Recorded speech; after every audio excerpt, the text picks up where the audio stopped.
Praise the lord. ದೇವರ ಪರಿಶುದ್ಧ ನಾಮಕ್ಕೆ ಸ್ತೋತ್ರವಾಗಲಿ. ಈ ದಿನ ಸತ್ಯವೇದದಲ್ಲಿ ನಾವು ಯೋಬನ ಕುರಿತಾಗಿ ನೋಡಿಕೊಳ್ಳೋಣ.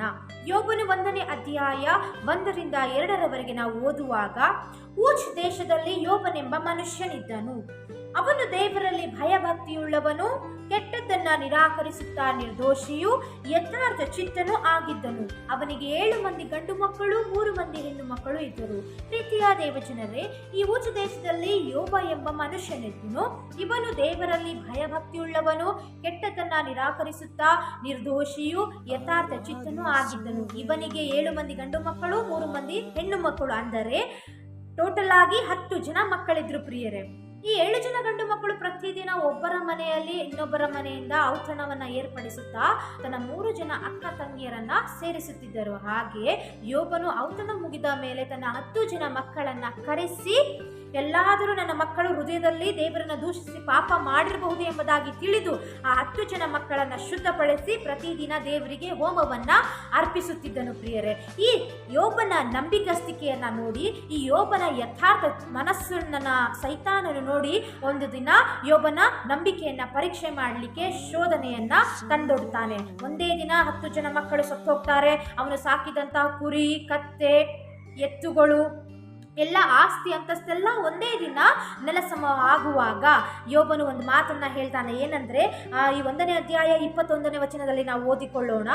ಏನು ಇಲ್ಲದವನಾಗಿ ತಾಯಿಯ ಗರ್ಭದಿಂದ ಬಂದೇನು, ಏನು ಇಲ್ಲದವನಾಗಿಯೇ ಗತಿಸಿ ಹೋಗುವೆನು. ಯೆಹೋವನೇ ಕೊಟ್ಟನು, ಯೆಹೋವನೇ ತೆಗೆದುಕೊಂಡನು, ಯೆಹೋವನ ನಾಮಕ್ಕೆ ಸ್ತೋತ್ರವಾಗಲಿ ಎಂದನು ಪ್ರಿಯರೇ. ಆದರೆ ಅದೇ ಯೋಬನ ಪರಿಸ್ಥಿತಿಯಲ್ಲಿ ನಾವಾಗಿದ್ರೆ ಏನು ಹೇಳ್ತಿದ್ವಿ? ಅಯ್ಯೋ, ನನ್ನ ಮಕ್ಕಳು ಸತ್ತೋದ್ರಲ್ಲ, ನಾನು ಎಂಥ ದೇವರನ್ನ ನಂಬಿಟ್ಟೆ, ಅಯ್ಯೋ ನನ್ನ ಆಸ್ತಿ ಅಡು ಎಲ್ಲ ಹೋಗ್ಬಿಡ್ತಲ್ಲ, ನಾನು ಎಂಥ ದೇವರನ್ನ ನಂಬಿಕೆಯನ್ನ ಇಟ್ಟೆ ಎಂಬುದಾಗಿ ದೇವರನ್ನೇ ನಾವು ಗುಣಗುಡ್ತಿದ್ವಿ, ದೇವರನ್ನೇ ನಾವು ದೂಷಿಸ್ತಿದ್ವಿ. ಆದರೆ ಯೋಬನು ಹಾಗೆ ಮಾಡಲಿಲ್ಲ ಪ್ರಿಯರೇ. ಏನು ಇಲ್ಲದವನಾಗಿ ಬಂದೆ, ಏನು ಇಲ್ಲದವನಾಗಿಯೇ ಉಳಿದುಕೊಳ್ಳುವೆನು. ಯೆಹೋವನೇ ಕೊಟ್ಟನು, ಯೆಹೋವನೇ ತೆಗೆದುಕೊಂಡನು ಎಂಬುದಾಗಿ ದೇವರ ನಾಮಕ್ಕೆ ಸ್ತೋತ್ರ ಮಾಡಿದನು ಪ್ರಿಯರೇ. ಎಂಥ ನಂಬಿಕೆಯನ್ನು ನಾವು ನೋಡ್ತೇವಲ್ಲ ಸತ್ಯವೇದದಲ್ಲಿ. ಹಾಗೆ ಇವತ್ತು ಪ್ರಿಯರೇ, ಎಷ್ಟೋ ಜನರ ಮನೆಯಲ್ಲಿ ನಿಮ್ಮ ನಂಬಿಕೆಯನ್ನ ನೋಡಿ, ನಿಮಗಿರುವಂಥ ಯಥಾರ್ಥ ಮನಸ್ಸನ್ನ ನೋಡಿ ಸೈತಾನನು ಯೋಬನ ಕುಟುಂಬದಲ್ಲಿ ತಂದಂತಹ ಶೋಧನೆಗಳನ್ನ ನಿಮ್ಮ ಕುಟುಂಬದಲ್ಲೂ ತರಬಹುದು. ಯೋಬನ ಜೀವಿತದಲ್ಲಿ ತಂದಂಥ ಅಡೆತಡೆಗಳನ್ನ ನಿಮ್ಮ ಜೀವಿತದಲ್ಲೂ ಕೂಡ ತರಬಹುದು ಪ್ರಿಯರೇ. ಆದರೆ ಎಚ್ಚರವಾಗಿರಿ, ದೇವರ ಮೇಲೆ ಗುಣಗುಟ್ಟಬೇಡಿರಿ. ಯಾಕಂದರೆ ದೇವರು ಎಲ್ಲವನ್ನ ಕೊಟ್ಟು ನಿಮ್ಮನ್ನ ನಡೆಸಿಕೊಂಡು ಹೋಗುತ್ತಾ ಇದ್ದಾನೆ. ದಿನವೂ ನಿಮಗೆ ಏನ್ ಬೇಕು ಆ ಹೊತ್ತಿಗೆ ತಕ್ಕ ಹಾಗೆ ದೇವರು ನಿಮ್ಮನ್ನ ನಡೆಸಿಕೊಂಡು ಹೋಗ್ತಾ ಇದ್ದಾನೆ ಪ್ರಿಯರೇ. ಹಾಗೆ ನಿಮಗೆ ಬರುವಂತಹ ಪರಿಸ್ಥಿತಿಗಳ ಮಧ್ಯದಲ್ಲಿ ಸೈತಾನು ತಂದೊಡ್ಡುವಂತಹ ಶೋಧನೆಗೆ ನೀವು ಒಳಗಾಗದಂತೆ ಎಚ್ಚರವಾಗಿದ್ದು ಪ್ರಾರ್ಥಿಸಿರಿ. ಯೋಬನಿಗಿದ್ದಂತಹ ನಂಬಿಕೆ ಕೂಡ ನಿಮ್ಮ ಕುಟುಂಬದಲ್ಲಿರಲಿ, ಯೋಬನಿಗಿದ್ದಂತಹ ಒಂದು ನಂಬಿಕೆ ನಿಮ್ಮ ಮಕ್ಕಳಲ್ಲಿರಲಿ, ಯೋಬನಿಗಿದ್ದಂತಹ ಒಂದು ನಂಬಿಕೆ ನಿಮ್ಮ ಜೀವಿತದಲ್ಲಿ ಇರಲಿ ಪ್ರಿಯರೇ. ಯಾವ ರೀತಿಯಾಗಿ ಯೋಬನು ದೇವರನ್ನ ಆರಾಧನೆ ಮಾಡಿದನು, ಯಾವ ರೀತಿಯಾಗಿ ದೇವರಿಗೆ ಕೃತಜ್ಞತಾ ಸ್ತುತಿಯನ್ನ ಸಲ್ಲಿಸಿದನು, ಅದೇ ರೀತಿಯಾಗಿ ನೀವು ಕೂಡ ನಿಮಗೆ ಬರುವಂತ ಪರಿಸ್ಥಿತಿಯ ಮಧ್ಯದಲ್ಲಿ ದೇವರನ್ನ ಸ್ತುತಿಸುವವರಾಗಿರಿ ಪ್ರಿಯರೇ.